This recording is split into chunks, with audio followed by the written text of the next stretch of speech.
तो उसके बावजूद भी तुम अपनी माँ का हक अदा नहीं कर सकते। उसके बावजूद भी तो तुम अपनी माँ का हक अदा नहीं कर सकते। चंद सिक्के देने के बाद तुम ये सोचते हो कि तुमने अपनी माँ का हक अदा कर दिया। माँ क्या है पता है? मेरे आका फरमाते हैं अल जन्नतो तहता अक़दामिल उम्महात, जन्नत माओं के कदमों के नीचे है। जन्नत कहाँ है? माओं के कदमों के नीचे है। आप पूरी जिंदगी काबे का तवाफ करते रहो, पूरी जिंदगी काबे का तवाफ करते रहो, पूरी जिंदगी अपनी पेशानी को मकाम इब्राहिम के सामने सजदा रेज रहो, अपनी पेशानी को सजदे पे सजदा अपनी पेशानी से करते रहो। खुदा की कसम अगर तुम्हारे माँ बाप नाराज हैं तो तुम्हारे ये सजदे तुम्हारे मुंह पे मार दिए जाएंगे, तुम्हारे ये सजदे तुम्हारे मुंह पे मार दिए जाएंगे। और अगर माँ बाप राजी हैं, बंजर जमीन पे भी सजदा करोगे रब उसे कबूल करेगा। बंजर जमीन पे भी सजदा करोगे रब उसे कबूल करेगा। आओ मेरे आका के एक सहाबी हैं, आका के सहाबी है, सहाबी रसूल, उन्होंने अपनी माँ को अपने कंधे पर बिठा करके 7 मरतबा नंगे पांव हज करवाया। 7 मरतबा। अल्लामा मोइन साहब भी मक्का मुअज़्ज़मा जा चुके हैं। मुहिब्बे गिरामी हमारे हम सबक साथी उस्ताद शोरा हजरत मौलाना अख्तर रजा मासूमी साहब ये भी तशरीफ ले जा चुके हैं। इन्हें पता है कि गर्मियों में कितनी गर्मी वहां होती है, इतनी शिद्दत की गर्मी की अगर आप रोड क्रॉस करें नंगे पांव तो आपके पैर में छाले आ जाएं। इतनी गर्मी इस वक्त 1400 साल पहले की बात कर रहा हूं। वो तपती हुई रेत, जब मार्बल ना था, ग्रेनाइट ना थे, आरसीसी रोडें न थी, वो तपती हुई रेत जिसके ताल्लुक से बयान किया जाता है कि अगर गोश्त का लुथड़ा फेंक दिया जाए तो चंद साथ में वो जल भुन करके राख हो जाए। उस तपती हुई रेत में अपनी माँ को अपने कंधे पर बिठा करके 7 मरतबा नंगे पांव हज करवाया। मुकम्मल अरकाने हज सहाबी रसूल ने 7 मरतबा करवाया। 7 मरतबा जब हज मुकम्मल करवा दिया तो दिल में ख्याल पैदा हुआ शायद कि मैंने अपनी माँ का हक अदा कर दिया है। सऊदी में बैठ करके महीने में 1000 रुपये अपनी बीवी से के हाथ से दिलवाने वालों, कोयत और बहरीन में बैठ करके अपनी बीवी से महीने में अपनी माँ को 500 रुपया और बाप को 1000 रुपया दिलवाने वालों, कान खोल करके सुन लो। आज तुम ये 1000 रुपये दे करके कहते हो कि मैंने अपनी माँ का हक अदा कर दिया है। सहाबी रसूल हैं, किसी से कहा नहीं, सिर्फ दिल में ख्याल पैदा हुआ, सिर्फ दिल में ख्याल पैदा हुआ शायद मैंने अपनी माँ का हक अदा कर दिया है, किसी से कहा नहीं। दिन का उजाला खत्म हुआ, रात की तारीकी जब आई, सहाबी रसूल सोए, आंखें बंद थी। वो बयान करते हैं कि मेरा कमरा अचानक, मेरे कमरे में ऐसी रोशनी आई कि मैंने रात के अंधेरे में कभी ऐसी रोशनी नहीं देखी, और मेरा कमरा ऐसा खुशबुओं से मुअत्तर हुआ कि कभी मेरी मशामें जाने ऐसी खुशबू नहीं सूंघी थी। वो सहाबी रसूल बयान करते हैं खुशबू सूंघने के बाद और उस रोशनी के बाद जब मेरी आंख खुली तो आंख खुलने के बाद मेरी आंखें क्या देखती हैं कि मेरी निगाहों के सामने हुजूर सैयदुल अंबिया जलवा फरोज हैं। हमारे और आपके आका की जलवागरी है। सहाबी रसूल अदब से खड़े हो गए। मेरे आका ने फरमाया तेरे दिल में ख्याल पैदा हुआ है कि तूने अपनी माँ का हक अदा कर दिया। सहाबी रसूल अर्ज करते हैं या रसूल अल्लाह अलैहिस्सलातु वस्सलाम, मैंने किसी से शेयर नहीं किया, मैंने किसी को कहा नहीं, अलबत्ता दिल में ख्याल तो पैदा हुआ है। मेरे आका फरमाते हैं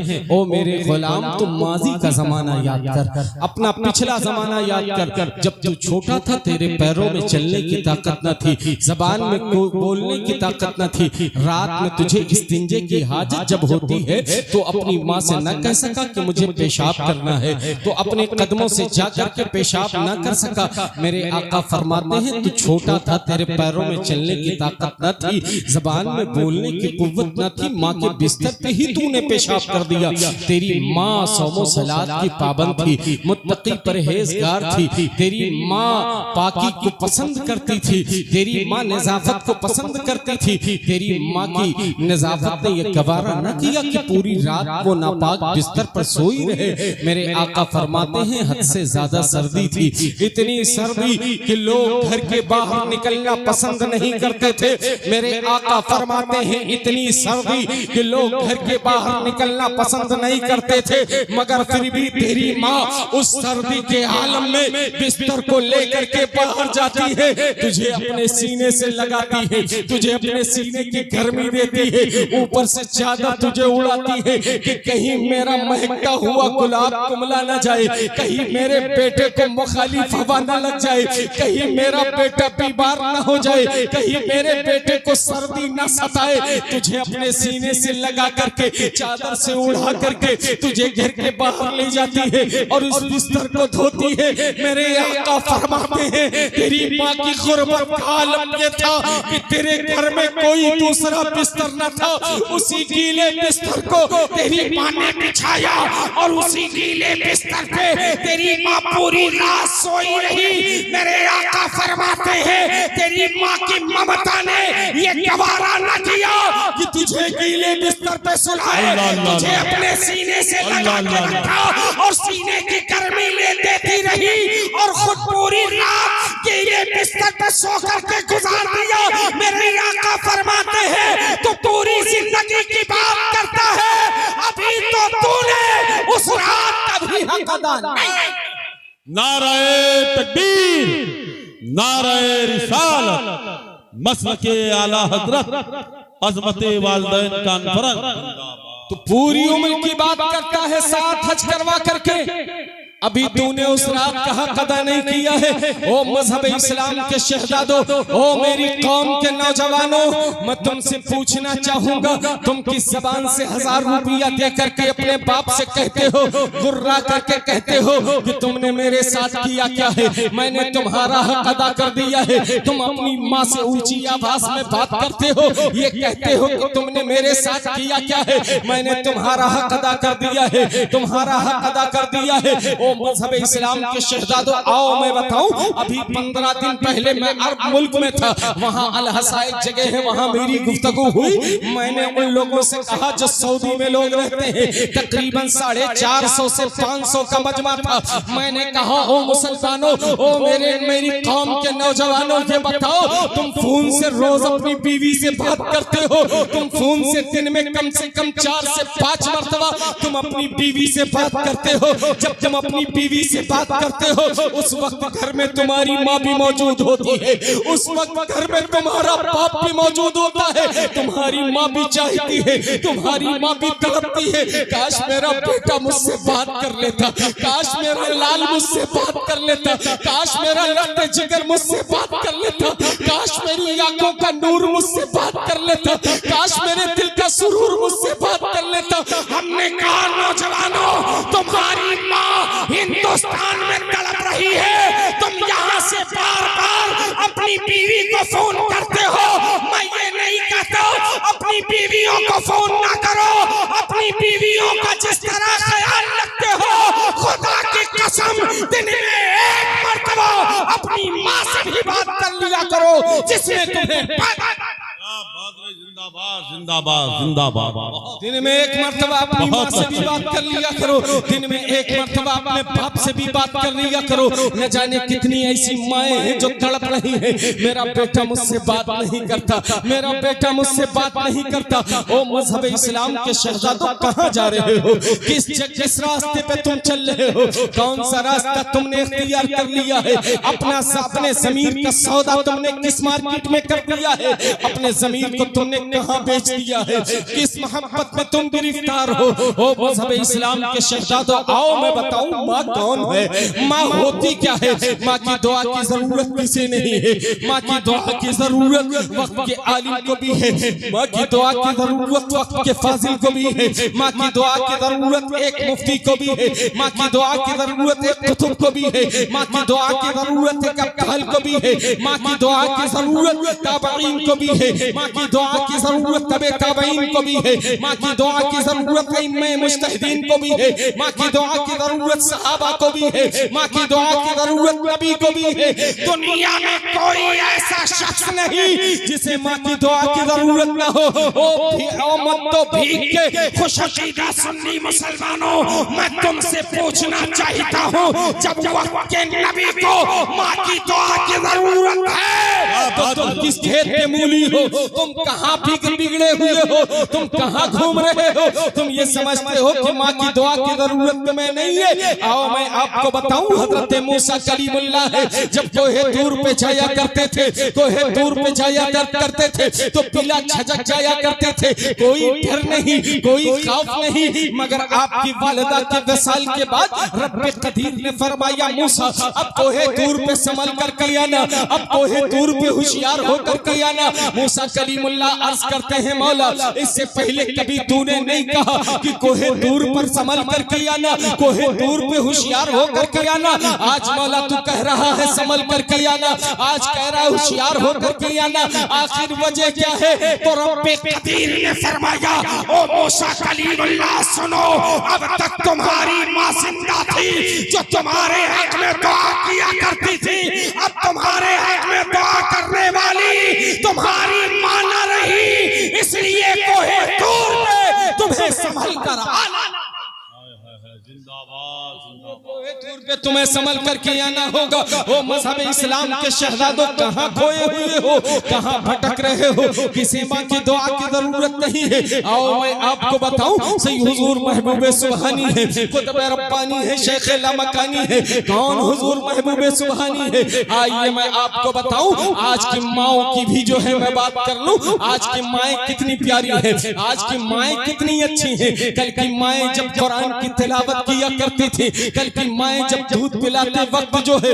नबी की नात पढ़ा करती थी, नबी की नात पढ़ा करती थी, कुरान की तिलावत किया करती थी, तो उनके बच्चे जब अपनी जबान खोलते थे तो वो भी कुरान की तिलावत किया करते थे। मगर हमारे बच्चों का आलम क्या है? हमारा बच्चा जब बोलने की ताकत रखता है, हमारे बच्चे में जब बोलने की ताकत आती है तो हमारा बच्चा अपनी जबान से फिल्मी तराने गाता है, फिल्मी गाने गाता है, फिल्मी डायलॉग बोलता है। हमारे बेटे की जबान में जब बोलने की बात आती है, बोलने की ताकत आती है तो हमारा बेटा जो है सीरियल के डायलॉग बोलता है। हमारे बेटों में जब बोलने की ताकत आती है तो हमारा बेटा भोजपुरी गाने गाता है। हमारे बेटों में जब बोलने की ताकत आती है तो हमारे बेटे बड़ों को गालियां देते नजर आते हैं। हमारे बच्चों में जब बोलने की ताकत आती है तो हमारे बच्चे अपनी जबान से दूसरों को तकलीफ देते हैं। ये किसने सिखाया? ये किसने पढ़ाया? ये किसने बताया? ये माओ का असर है। कल तो कुछ घर ऐसे हुआ करते थे जिन घरों में टीवियां हुआ करती थी, कल कुछ घर ऐसे हुआ करते थे जिन घरों में टीवियां हुआ करती थी, मगर घर तो घर है, घर तो घर है। अब कोई माँ की गोद खाली नहीं है। जिस गोद में टीवी ना हो, जिस गोद में टीवी ना हो, माँ बेटे को दूध पिला रही है तो टीवी में गाने देख रही है, माँ बेटे को दूध पिला रही है तो फिल्म मोबाइल में जो है नाच देख रही है, माँ बेटे को दूध पिला रही है, माँ बेटे को दूध पिला रही है तो उसमें जो है फिल्मी ड्रामे देख रही है, सीरियल देख रही है। माँ भी देख रही है, बेटा भी देख रहा है, माँ भी सुन रही है, बेटा भी सुन रहा है। वही बेटा जब बोलने की ताकत आती है तो वही बोलता है जो बचपन में देखा था, वही बोलता है, वही देखता है, वही देखना चाहता है जो बचपन में देखा था, वही बोलता है जो बचपन में सुना था। मगर ओ मजहब इस्लाम के शहजादों, ये हमारे बेटे हैं जो अपनी ज़बान से गालियां देते हैं, मगर इसी जमीन पे, इसी आसमान के नीचे एक ऐसा शहजादा भी आया है कि ज़बान में जब बोलने की कुव्वत आई है, माँ उस्ताद के पास लेकर के गई है बिस्मिल्लाह खानी के लिए, तो उस्ताद ने बेटे पढ़ो औज़ु बिल्लाहि मिनश शैतानिर रजीम बिस्मिल्लाहिर रहमानिर रहीम, तो बच्चे ने तौज़ भी पढ़ा है, तस्मीया भी पढ़ा है, पहला पारा भी पढ़ा है, दूसरा पारा भी पढ़ा है, तीसरा पारा भी पढ़ा है, चौथा पारा भी पढ़ा है। यहाँ तक कि मुअर्रिखीन बयान करते हैं कि बगैर देखे वो 17 पारे पढ़ जाते हैं, 17 पारे पढ़ जाते हैं। उस्ताद ने कहा बेटे तुम्हारी उम्र बगैर देखे कुरान पढ़ने की नहीं की है इस उम्र में तो देख करके बच्चे हुरूफ तहज्जी नहीं पढ़ पाते। तुमने 17 पारे बगैर देख के पढ़ लिए तो उस शहजादे का जवाब सुनो, वो कोई और नहीं थे, वो हुजूर महबूब सुभानी थे, कुतुब रब्बानी थे, शेख रब्बानी थे, सैयदना गौसे आजम अब्दुल कादिर जिलानी थे। वो कहते हैं इसमें मेरा कोई कमाल नहीं, कमाल तो मेरी इस माँ का है जो 17 पारे की हाफिज़ा है। मुझे जब दूध पिलाती थी तो कुरान की तिलावत करती थी, मैं उसे सुनता था और उसी को याद। नारे तकबीर, नारे रिसालत, अज़मते वालिदैन कॉन्फ्रेंस, अज़मते गौसे आज़म हजरत अल्लामा सादिक अली साहब क़िबला रज़वी।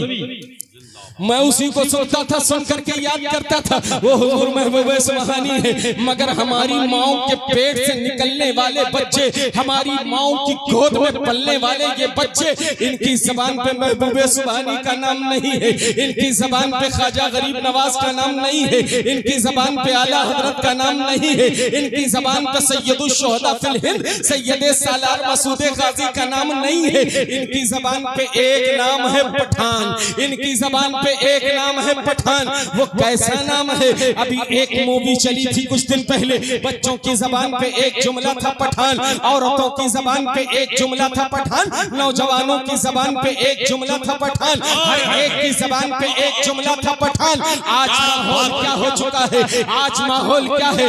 आज माहौल ये है, ऐ मजहब इस्लाम के शहजादों, आओ मैं बताऊं, इन हरामखोर पठानों ने हमारी कौम में इतने इंतशार पैदा कर दिए हैं। इन हिजड़े पठानों की बात कर रहा हो, मुंबई के हिजड़े पठानों की बात कर रहा हो, वो जिसका नाम सलमान है, वो जिसका नाम शाहरुख है, वो जिसका नाम अरबाज है, वो जिसका नाम सैफ है। मैं इन हिजड़े पठानों की बात कर रहा हो। इन हिजड़े पठानों ने हमारी कौम में इतना इख्तिलाफ पैदा कर दिया है, हमारे कौम का शिराजा बिखरने को है।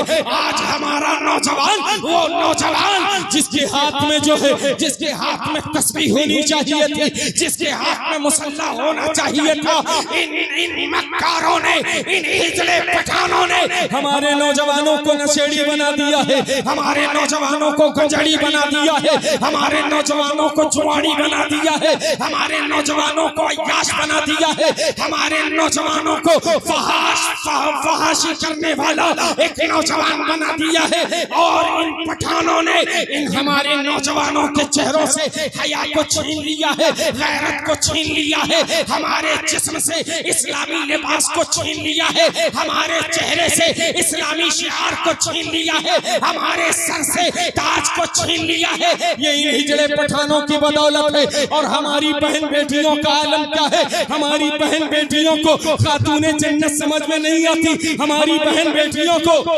खड़े हो जाएं एक लम्हा के लिए। हमारी जमात के बहुत बड़े खतीब आलिम दीन हजरत अल्लामा मुफ्ती फुरकान रजा साहब क़िबला मंजरी की आमद हो रही है।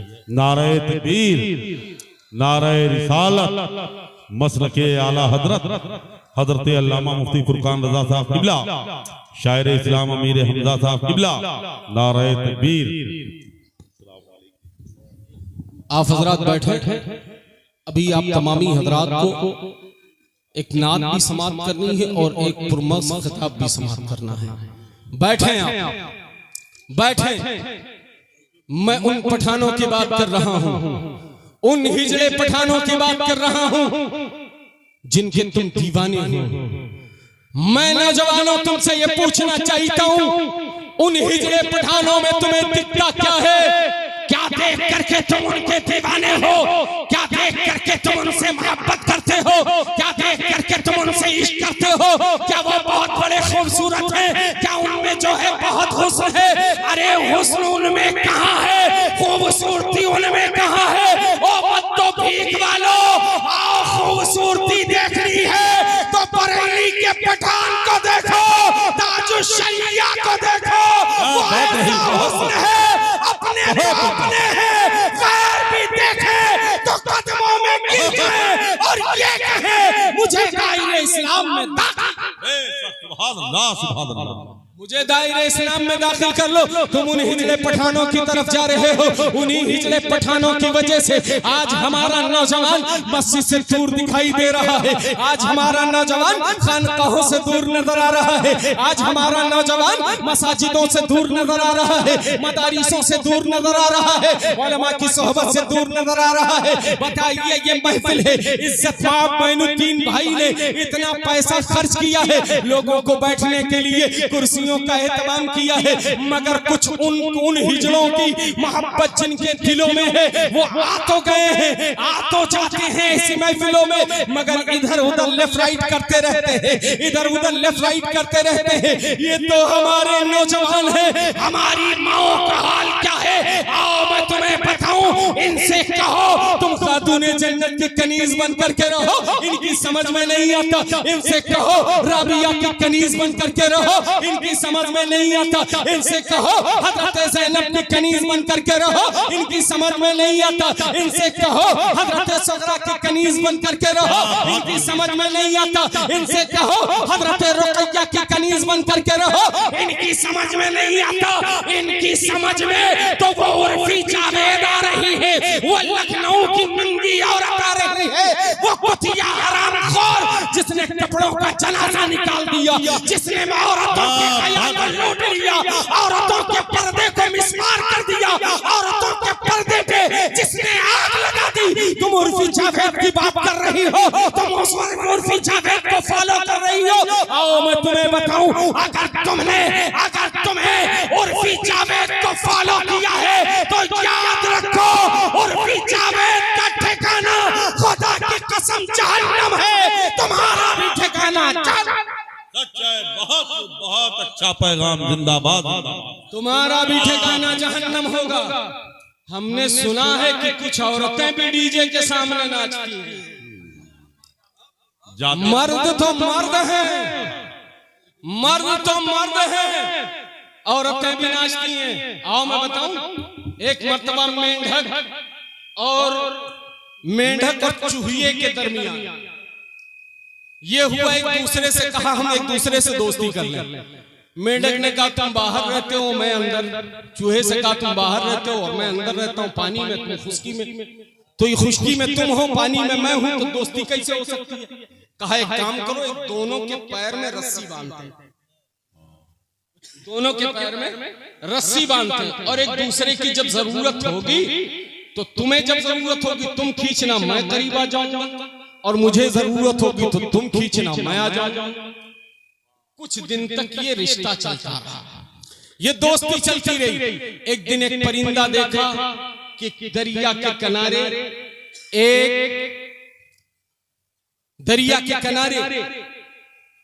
एक चूहा घूम रहा, उसे अपना शिकार बना लिया, अपनी चोंच में रख करके उड़ने लगा।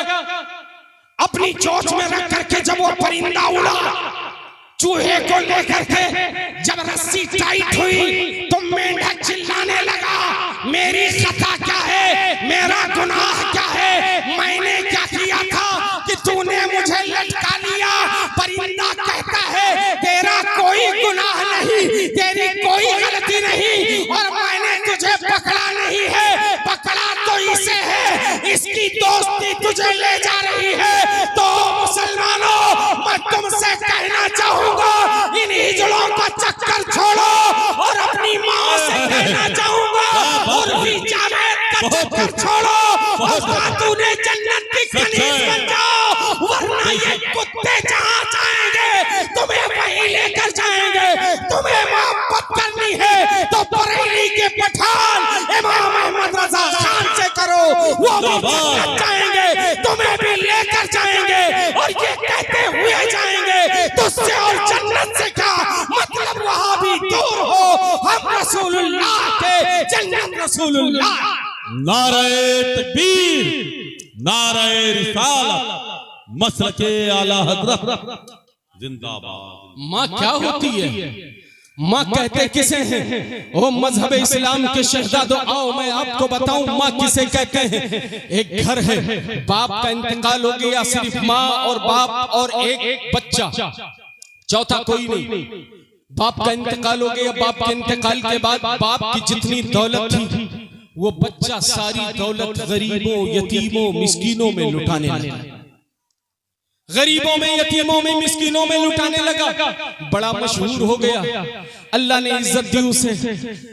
बेवाएं उसके लिए दुआएं करती, यतीम उसके लिए पलकें बिछाते। वो किसी मजमे में चला जाता तो बड़े से बड़े लोग अपनी कुर्सियां छोड़ देते। रब ने इतनी इज्जत दी, इतनी इज्जत दी। बड़ा अच्छा काम कर रहा था, मगर कुछ ही दिन के बाद वो बदबख्त एक बदकार औरत से मोहब्बत कर बैठा। कुछ ही दिन के बाद एक बदकार बाजारू औरत से मोहब्बत कर लिया। बाजारू औरत से जब मोहब्बत उसे हो गई तो वो सारा माल जो गरीबों, यतीमों, मिस्कीनों में खर्च करता था वो सब उस पे लुटाने लगा। सब उस पे लुटाने लगा। कुछ दिन तक लुटाता रहा, यहां तक कि कंगाल हो गया। कुछ नहीं। यहाँ आलम यह था कि घर में, उसके घर में कम से कम 3 से 4 खादमाएं काम किया करती थी। मगर अब आलम यह है कि सारी दौलत लुटा चुका है। सारी दौलत बदकार औरत पे लुटा चुका है। सारी दौलत एक फाहिशा औरत पे लुटा चुका है। सारी दौलत एक बदकिरदार औरत पे लुटा चुका है। अब घर में कुछ नहीं है। जिसके घर में आकर के दूसरी औरतें बर्तन धोया करती थी, आज उसकी माँ अपना घर चलाने के लिए दूसरों के घर बर्तन धोने जाती है, दूसरों के घर का काम करने के लिए जाती है। जिसके घर में लोग काम किया करते थे, आज माँ परेशान है अपने बेटे से। आज माँ अपने बेटे से परेशान होकर के दूसरों के घर जाती है, मजदूरी करती है, मेहनत करती है, और एक महीने में जो भी पैसा कमा करके लाती है वो आवारा लड़का आता है उठा कर लेकर के चला जाता है। अब तो आलम ये है कि एक हफ्ता तक 10 दिन, 15 दिन लौट करके अपनी माँ के करीब नहीं आता। माँ तड़प रही है, रो रही है, बिलक रही है। मार मुसल्ला बिछा करके रब की बारगाह में नमाज अदा करने के बाद अपनी पेशानी को सजदे में रख करके माँ सारो कतार रोती है, रब की बारगाह में दुआ करती है, मौला मेरे बेटे को राह रास्त मिला ले। ऐ मौला मेरे बेटे को जो है अक्ल सही अता फरमा, मेरे बेटे को उस औरत के चंगुल से आजाद कर दे, मेरे बेटे को नई जिंदगी दे दे। माँ दुआ कर रही है। माँ इतना रोती है, इतना रोती है कि रोते रोते बाकी आंखों की बीनाई खत्म हो जाती है। माँ तड़प रही है, बिलक रही है, अपनी औलाद की मोहब्बत में इतना रोती है कि आंखों की बीनाई खत्म हो जाती है। आंख में देखने की ताकत नहीं है, आंख में देखने की कुव्वत नहीं है। अब कोई आकर के अगर दरवाजे पे दस्तक देता, माँ बिलक जाती, माँ तड़प जाती और ये समझती मेरा लफ्ते जिगर आया है, मेरा नूर नजर आया है, मेरी आंखों का नूर आया है, मेरे दिल का सुरूर आया है,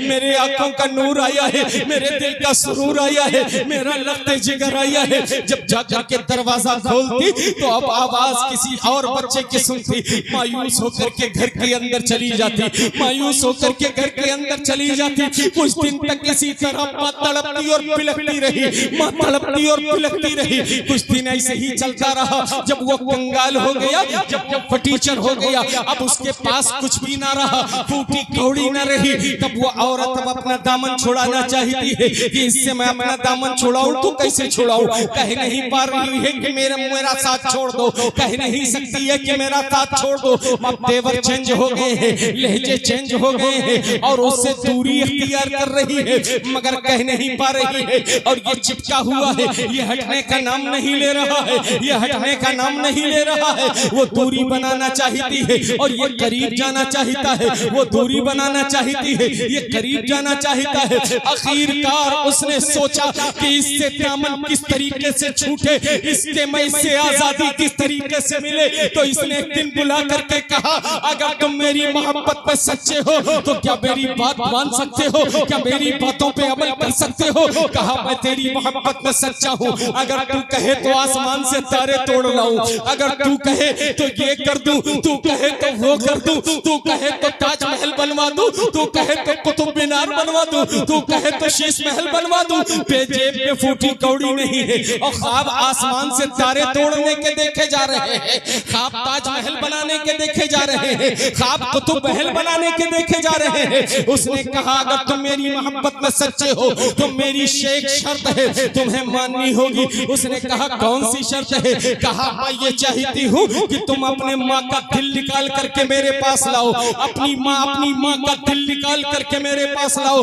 अगर तुम अपनी माँ का दिल लेकर के आते हो तो मैं समझ जाऊंगी तुम मेरी मोहब्बत में सच्चे हो, तुम मेरी मोहब्बत में पक्के सच्चे हो, तुम वाकई सच्चे आशिक हो, तुम वाकई सच्चे जो है सच्ची मोहब्बत करने वाले हो। इसने कहा ये क्या बात है, मैं ऐसा करके लाता हूँ। ये खबीस जो है खंजर लेता है, लेकर के अपने घर की तरफ चलता है। ये वही लड़का है कि जब अमीर गरीबों में, जब फकीरों में, जब जो है गरीबों में, फकीरों में, यतीमों में, बेवाओं में जब पैसे खर्च किया करता था तो लोग इसके लिए दुआएं किया करते थे, लोग इसके लिए हाथें उठा करके दुआएं किया करते थे। औरतें आंचल उठा करके दुआ करती है, मगर ये खबीस आज खंजर लेकर के अपनी उस माँ का कलेजा निकाल ले जा रहा है जिस माँ ने अपने पेट में 9 महीने उसे रखे हैं।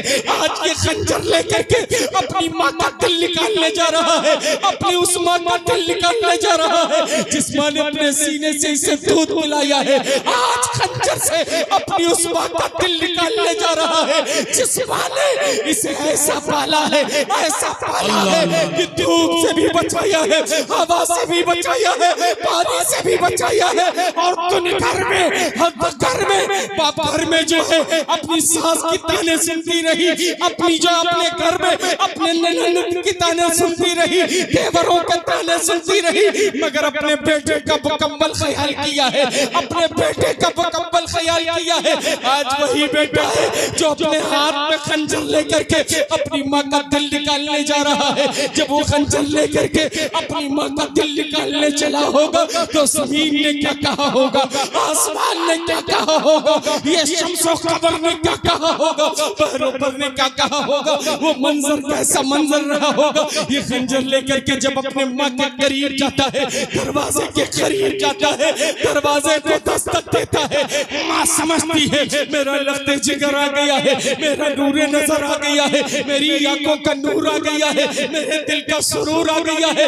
माँ दरवाजे के करीब जाती है, दरवाजा खोलती है और अपने बेटे को अपने सीने से लगाती है। जैसे ही सीने से लगाती है ये सालिम अपनी माँ को धक्का देता है और सीने पे खंजर से वार करता है और माँ के सीने से वो धड़कता हुआ दिल निकालता है, निकाल करके एक बर्तन में रखता है, रख करके उस बदकार औरत के दरवाजे पे पहुंचता है और पहुंच करके कहता है ले तेरी ख्वाहिश मैंने पूरी कर दी है, ले तेरी शर्त मैंने पूरी कर दी है। उसने पूछा ये क्या है? इस जालिम ने अपनी जुबान से कहा ये मेरी माँ का दिल है, ये मेरी माँ का दिल है, मैंने अपनी माँ का सीना चाक कर दिया और तेरी मोहब्बत पे अपनी माँ का दिल निकाल करके लाया। उस औरत ने इसे धक्का दिया, ये जमीन पे गिरा और उसने कहा जो अपनी माँ का नहीं हो सकता वो मेरा कहाँ से हो सकता है, वो मेरा कहाँ से हो सकता है। जब मेरी नजर से निकल जा, जब मेरी नजर से निकल जा। अब वो दिल जब बर्तन हाथ से छूटा तो दिल किसी ऐसी चीज पे पड़ा जो चीज नोकीली थी, दिल के 2 टुकड़े हुए। अब माँ कितनी मोहब्बत करती है और यकीन बयान करते हैं, उस दिल से आवाज आती है ओ मेरे लगते जिगर कहीं तुझे चोट तो नहीं लगी है, ओ मेरे नूरे नजर कहीं तुझे चोट तो नहीं लगी है, ओ मेरे बेटे कहीं तुझे चोट तो नहीं लगी है। ओ मत्तो भीख वालों, माँ तुमसे इतनी मोहब्बत करती है कि अगर वो बिस्तरे मर्ग पे भी है तो उसे अपनी मौत का ख्याल नहीं, अपनी औलाद के फ्यूचर का ख्याल है, उसकी तबीयत का ख्याल है, उसकी जिंदगी का ख्याल। सच है, बहुत उम्दा की जिंदगी का ख्याल है। वो माँ है, तुमने उस माँ को फरामोश कर दिया, तुमने उस माँ को फरामोश कर दिया। माँ है तो सब, माँ नहीं तो कुछ नहीं। मेरे आका फरमाते अल जन्नत व तहता अक़दाबिल उम्महात, जन्नत माओं के कदमों के नीचे है। किसी को घर मिला, किसी के हिस्से में दुका आई। मैं घर में सबसे छोटा था, मेरे हिस्से में माँ आई। वक्त को मद्देनजर रखते हुए अपनी गुफ्तगू को यहीं पर खत्म करता हूँ। फिर कभी इंशाअल्लाह मौका मिला तो आगे गुफ्तगू होगी। अस्सलाम वालेकुम।